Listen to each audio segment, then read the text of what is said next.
নমস্কার বন্ধুরা, তোমাদের প্রত্যেকের জন্য খুশির খবর। রাজ্যের তরফ থেকে নতুন করে গ্রুপ ডি পদে নিয়োগ করা হচ্ছে, যেখানে তোমরা এ রাজ্যের ছেলে মেয়ে ন্যূনতম অষ্টম শ্রেণী পাস যোগ্যতায় আবেদন করতে পারছো। আবেদন করার লাস্ট ডেট রয়েছে অন স্ক্রিনে দেখতেই পাচ্ছ, জুলাই মাসের 18 তারিখ পর্যন্ত তোমরা এখানে আবেদন করতে পারছো। জুলাই মাসের 18 তারিখ পর্যন্ত এখানে আবেদন করার কিন্তু লাস্ট ডেট রয়েছে। আজকে ভিডিওতে অফিসিয়াল নোটিশের মাধ্যমে এ টু জেড তথ্য তোমাদের দিয়ে দিব। তো ভালো সুযোগ রয়েছে, গ্রুপ ডি পদে নিয়োগ করা হচ্ছে। তো তোমাদের আমি এ টু জেড তথ্য দিয়ে দেবো অফিসিয়াল নোটিশের মাধ্যমে। তো অবশ্যই ভিডিওটিকে শেষ পর্যন্ত দেখতে থাকো সম্পূর্ণ তথ্য পাওয়ার জন্য। এবং আমার চ্যানেল নতুন দর্শক বন্ধুরা অবশ্যই চ্যানেলটিকে সাবস্ক্রাইব করে পাশে থাকবে। প্রথমে দেখিয়ে দিচ্ছি এজ ক্রাইটেরিয়া, অর্থাৎ এখানে বয়সের কি কথা বলা হয়েছে, অর্থাৎ তোমাদের কত বয়স থাকলে আবেদন করতে পারবে। এখানে বলা রয়েছে এখানে বলা হয়েছে যে যারা এসসি এসটি রয়েছে তাদের ক্ষেত্রে কিন্তু বয়সের এখানে কথা বলা হয়েছে। গ্রুপ ডি পদের ক্ষেত্রে এসটির ক্ষেত্রে 45 বছর পর্যন্ত হলে আবেদন করতে পারবে, অর্থাৎ এসটিরা 5 বছরের ছাড় পেয়ে যাচ্ছ, ওবিসিরা 3 বছরের ছাড় পেয়ে যাচ্ছ। এবং জেনারেল ক্যাটেগরিরা 40 বছর পর্যন্ত বয়স থাকলে তোমরা আবেদন করতে পারবে, অর্থাৎ 18 থেকে 40। এবং এসসি এসটি ওবিসিরা কাস্ট ক্যাটেগরি অনুযায়ী বয়সের ছাড় পেয়ে যাচ্ছে। অনেক স্ক্রিনে দেখতেই পাচ্ছ এখানে বয়সের ক্রাইটেরিয়া কিন্তু বলা হয়েছে। এবং এখানে এডুকেশন কোয়ালিফিকেশন কী রয়েছে আমি তোমাদের দেখিয়ে দিচ্ছি। এখানে বলা হয়েছে গ্রুপ ডি পদের ক্ষেত্রে অষ্টম শ্রেণী পাস যোগ্যতায় তোমরা আবেদন করতে পারছো। এখানে গ্রুপ ডি পদের পাশাপাশি আরও একটি পদে নিয়োগ করা হচ্ছে, আমি তোমাদের বলে দিচ্ছি। তবে দেখতেই পাচ্ছ অন স্ক্রিনে যে গ্রুপ ডি পদের ক্ষেত্রে এখানে বলা হয়েছে যে অষ্টম শ্রেণী পাস যোগ্যতায় তোমরা এখানে আবেদন করতে পারছো। এবং গ্রুপ ডি পদের পাশাপাশি এখানে যে পদে নিয়োগ করা হচ্ছে সেটি হচ্ছে ইংলিশ স্টেনোগ্রাফার। এই পদের ক্ষেত্রে তোমরা যারা আবেদন করতে চাও তাদের ক্ষেত্রে কিন্তু ব্যাচেলার ডিগ্রি থাকতে হবে, অর্থাৎ তোমরা গ্র্যাজুয়েট হলেই কিন্তু আবেদন করতে পারছো। সেই সঙ্গে কম্পিউটার নলেজ থাকতে হবে এবং কম্পিউটার সার্টিফিকেটও কিন্তু তোমাদের থাকতে হবে, তাহলে তোমরা ইংলিশ স্টেনোগ্রাফার পদের ক্ষেত্রে আবেদন করতে পারবে। দেখতেই পাচ্ছ ইংলিশ স্টেনোগ্রাফার পদেও কিন্তু নিয়োগ করা হবে।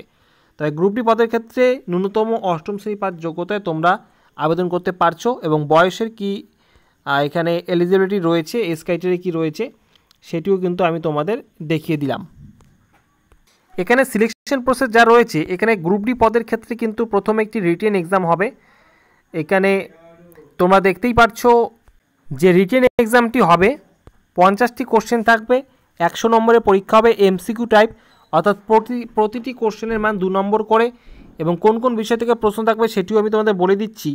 এখানে তোমাদের যে রিটেন এক্সামটি হবে সেটি কিন্তু অ্যারিথমেটিক অর্থাৎ পাটিগণিত থেকে, সাধারণ পাটিগণিত থেকে প্রশ্ন থাকবে, সেই সঙ্গে ইংলিশ, বেঙ্গলি এবং জেনারেল নলেজ থেকে কিন্তু প্রশ্ন থাকবে। এবং তোমরা পরীক্ষা দেওয়ার জন্য 1 ঘন্টা সময় পেয়ে যাবে। 100 নম্বরের পরীক্ষা হবে। এই পরীক্ষায় পাস করলে তোমরা কিন্তু ইন্টারভিউর জন্য ডাক পাবে এবং ইন্টারভিউর মাধ্যমে কিন্তু ফাইনাল সিলেকশন করা হবে এই গ্রুপ ডি পদের ক্ষেত্রে। এবং এখানে যারা ইংলিশ স্টেনোগ্রাফার পদের জন্য আবেদন করবে তাদের ক্ষেত্রে বলে দিচ্ছি, এখানে দেখতেই পাচ্ছ এখানে ইংলিশ স্টেনোগ্রাফারের ক্ষেত্রে যে সিলেকশন প্রসেস রয়েছে এখানে বলে দেওয়া আছে ইংলিশ স্টেনোগ্রাফারের ক্ষেত্রে পরীক্ষার কি ধরন রয়েছে। তো অন স্ক্রিনের মাধ্যমে দেখিয়ে দিচ্ছি, তোমরা চাইলে স্ক্রিনশট রাখতে পারো। এই ইংলিশ স্টেনোগ্রাফারের ক্ষেত্রে কিন্তু তোমাদের এই সমস্ত বিষয় থেকে পরীক্ষা হবে এবং এখানে কত নম্বরের পরীক্ষা হবে তাও কিন্তু বলে দেওয়া হয়েছে। তোমাদের এখন আমি বলে দিচ্ছি কোন ডিপার্টমেন্টের তরফ থেকে নিয়োগটি করা হচ্ছে। বন্ধুরা, রাজ্যের বিভিন্ন যে কোর্ট রয়েছে সেই কোর্টের তরফ থেকে রিক্রুটমেন্টটি করা হচ্ছে। তো বিভিন্ন ডিস্ট্রিক্ট ওয়াইজ বিভিন্ন কোর্টের তরফ থেকে এই রিক্রুটমেন্টের বিজ্ঞপ্তিগুলি বের হচ্ছে। তো আমি তোমাদের বিভিন্ন জেলার যে কোর্টগুলি রয়েছে প্রথমে একটি দেখিয়ে দিচ্ছি। এখানে office of city civil court at Calcutta English ডিপার্টমেন্টের তরফ থেকে এই রিক্রুটমেন্টটি প্রকাশিত হয়েছে, অর্থাৎ বিভিন্ন ডিস্ট্রিক্টের বিভিন্ন কোর্টের তরফ থেকে নিয়োগ করা হচ্ছে। একটি নোটিশের মাধ্যমে তোমাদের একটি এখানে ক্যালকাটা কোর্টের রিক্রুটমেন্টের নোটিশটি আমি তোমাদের দেখাচ্ছি। এরপরে আরও একটি ডিস্ট্রিক্টের নোটিশ আমি তোমাদের দেখাবো। তো এখানে তোমাদের আমি দেখিয়ে দিচ্ছি একবার যেখানে কি বলা হয়েছে। এখানে এই নোটিশে বলা হয়েছে বিভিন্ন কোর্টের তরফ থেকে কিন্তু নিয়োগ করা হচ্ছে। Notification for recruitment of different categories of staff in the judgeship of city civil court at Calcutta, অর্থাৎ কলকাতা কোর্টের তরফ থেকে এই রিক্রুটমেন্টটি করা হচ্ছে, যেখানে কিন্তু তোমরা আবেদন করতে পারছো। এবং অফিসিয়াল যে ওয়েবসাইট রয়েছে এই যে অফিসিয়াল ওয়েবসাইটে গিয়ে কিন্তু অ্যাপ্লিকেশন করতে হবে অনলাইনে। এর পরবর্তীতে আমি তোমাদের আরও একটি ডিস্ট্রিক্টের রিক্রুটমেন্টের আপডেট আমি তোমাদের দিব এই ভিডিওতেই। তো তার আগে তোমাদের দেখিয়ে দিচ্ছি এখানে তোমাদের অ্যাপ্লিকেশন ফি কত রয়েছে। এই যে ক্যালকাটা কোর্টের তোমরা যারা আবেদন করবে এই রিক্রুটমেন্টের ক্ষেত্রে এখানে অ্যাপ্লিকেশন ফিসের কথাও কিন্তু বলা হয়েছে। তো দেখতেই পাচ্ছ যারা গ্রুপ ডি পদের ক্ষেত্রে আবেদন করবে তাদের ক্ষেত্রে 250 টাকা। তবে যারা এসসি এবং ইডাব্লিউএস রয়েছে তাদের ক্ষেত্রে কিন্তু 200 টাকা, এবং ইংলিশ স্টেনোগ্রাফারের ক্ষেত্রে 400 টাকা, এসসি এবং ইডাব্লিউএসের ক্ষেত্রে 350 টাকা, এবং গ্রুপ ডি পদের ক্ষেত্রে 250 টাকা, এবং এসসি এবং ইডাব্লিউএসদের ক্ষেত্রে 200 টাকা। এরপরে যে কোর্টের আমি রিক্রুটমেন্টের আপডেট তোমাদের দিব সেটি হচ্ছে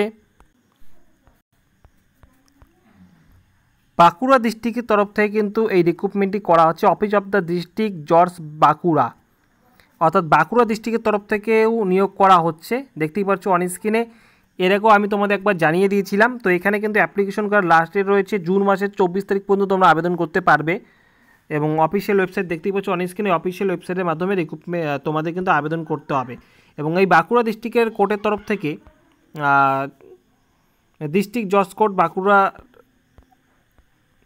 ডিস্ট্রিক্ট জজ কোর্ট বাঁকুড়া ডিস্ট্রিক্টের তরফ থেকে যে নিয়োগটি করাচ্ছে, এখানে কিন্তু গ্রুপ ডি সহ এখানে তোমাদের upper division clerk, lower division ক্লার্কের পদেও কিন্তু নিয়োগ করা হচ্ছে। দেখতেই পাচ্ছ গ্রুপ ডি পদের ক্ষেত্রে বাঁকুড়া ডিস্ট্রিক্টের ক্ষেত্রে এখানে কিন্তু 39টি শূন্যপদ রয়েছে। পাশাপাশি upper division clerk, lower division clerk, seal valid, process server পদেও নিয়োগ করা হচ্ছে। দেখতেই পাচ্ছ এখানে, অর্থাৎ রাজ্যের বিভিন্ন যে ডিস্ট্রিক্টের যে জজ কোর্ট রয়েছে সেখানে কিন্তু নিয়োগ করা হচ্ছে, এবং বিভিন্ন কোর্ট ভিত্তিক আলাদা আলাদাভাবে কিন্তু সেই নোটিফিকেশনগুলি বের হচ্ছে। এরপরে আরও একটি ডিস্ট্রিক্টের নোটিশ আমি তোমাদের দেখাবো, যেখানে কিন্তু আবেদন কিন্তু হয়ে গেছে। অন স্ক্রিনে দেখতেই পাচ্ছ যে কালিম্পং ডিস্ট্রিক্টের ক্ষেত্রে জজ কোর্টে এখানে দেখতেই পাচ্ছ notification for recruitment of different category of post in the judgeship of Kalimpong. এই কালিম্পং জেলার তরফ থেকেও কিন্তু রিক্রুটমেন্টের বিজ্ঞপ্তি বের হয়েছিল, এবং যেখানে কিন্তু অ্যাপ্লিকেশনও কিন্তু হয়ে গেছে, আমি তোমাদের এর আগে দেখিয়ে দিয়েছিলাম। অর্থাৎ এর থেকে বোঝা যাচ্ছে যে রাজ্যের বিভিন্ন যে ডিস্ট্রিক্ট যে জজ কোর্ট রয়েছে সেখানে কিন্তু নিয়োগ করা হচ্ছে।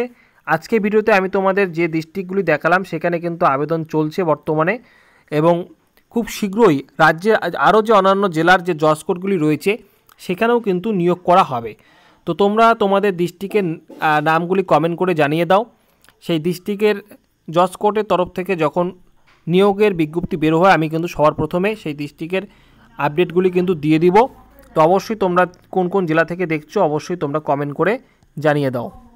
তোমাদের তো ক্যালকাটা যে জজ কোর্টের তরফ থেকে রিক্রুটমেন্ট করা হচ্ছে তার আপডেট তো আমি দিয়েই দিলাম, এডুকেশন কোয়ালিফিকেশন, এজ ক্রাইটেরিয়া এবং অ্যাপ্লিকেশন লাস্ট ডেট। এবং বাঁকুড়া যে জজ কোর্টের তরফ থেকে নিয়োগ করা হচ্ছে তার আপডেটও আমি তোমাদের একটু দিয়ে দিচ্ছি।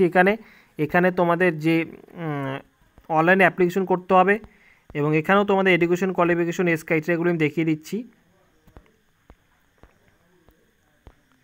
এখানে প্রথমে দেখিয়ে দিচ্ছি গ্রুপ ডি পদের ক্ষেত্রে এখানে কি শিক্ষাগত যোগ্যতা থাকতে হবে। গ্রুপ ডি পদের ক্ষেত্রে এখানে বলা হয়েছে 8 পাস, অর্থাৎ শিক্ষাগত যোগ্যতা কিন্তু একই রয়েছে।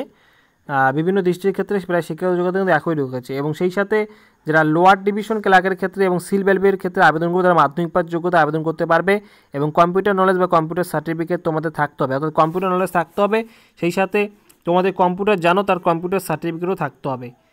এবং যারা আপার ডিভিশন ক্লার্কের ক্ষেত্রে আবেদন করবে তাদের ক্ষেত্রে কিন্তু গ্র্যাজুয়েট থাকতে হবে, তাহলে আবেদন করতে পারবে আপার ডিভিশন ক্লার্কের ক্ষেত্রে, এবং সেই সাথে কম্পিউটারের নলেজ এবং কম্পিউটার সার্টিফিকেট কিন্তু থাকতে হবে, তাহলে তোমরা আবেদন করতে পারবে। এবং অফিসিয়াল ওয়েবসাইট আমি তোমাদের একবার দেখিয়ে দিচ্ছি, অফিসিয়াল ওয়েবসাইটে গিয়ে কিন্তু আবেদন করবে। বাঁকুড়া ডিস্ট্রিক্টের ক্ষেত্রে সময় কিন্তু বেশি দিন নেই, 24শে জুন লাস্ট ডেট রয়েছে, এবং এই অফিসিয়াল ওয়েবসাইটে গিয়ে কিন্তু আবেদন করবে। এবং ক্যালকাটা ক্ষেত্রে এখানে দেখতেই পাচ্ছ লাস্ট ডেট রয়েছে কিন্তু জুলাই মাসের 18 তারিখ পর্যন্ত। কিন্তু তোমরা যারা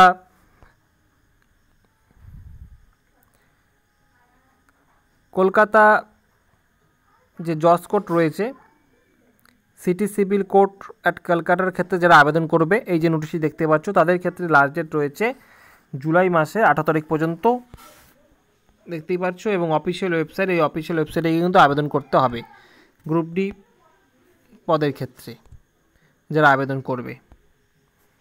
তো এই রিক্রুটমেন্ট সম্পর্কে তোমাদের প্রশ্ন থাকলে অবশ্যই তোমরা কমেন্টসে জানিয়ে দেবে। সেই সঙ্গে অফিসিয়াল ওয়েবসাইটের লিঙ্কগুলো আমি তোমাদের আজকে ভিডিওর ডেসক্রিপশন বক্সে দিয়ে রাখবো, সেই লিঙ্কে গিয়ে অফিসিয়াল ওয়েবসাইটে গিয়ে তোমরা আবেদন করবে, এবং সেই সাথে নোটিশটি ডাউনলোড করে নিয়েও তোমরা নিজেরাও কিন্তু বিস্তারিত দেখে নিয়ে ভালো করে দেখে নিয়ে তোমরা কিন্তু আবেদন করবে। তো কোনো রকম প্রশ্ন থাকলে অবশ্যই কমেন্ট করে দাও, এবং খুব শীঘ্রই কিন্তু অন্যান্য জেলার যে জজ কোডগুলি রয়েছে সেই নিয়োগেরও আপডেট কিন্তু আসতে চলেছে। তো গ্রুপ ডি পদে তোমরা কিন্তু আবেদন করতে পারবে, সেই সাথে আরও অন্যান্য কিছু পদও কিন্তু থাকবে। তো বন্ধুরা, আজকে ভিডিওটি সম্পূর্ণ দেখার জন্য তোমাদের অসংখ্য ধন্যবাদ। আগামীতে আসছি আবার নতুন কোনো আপডেট নিয়ে।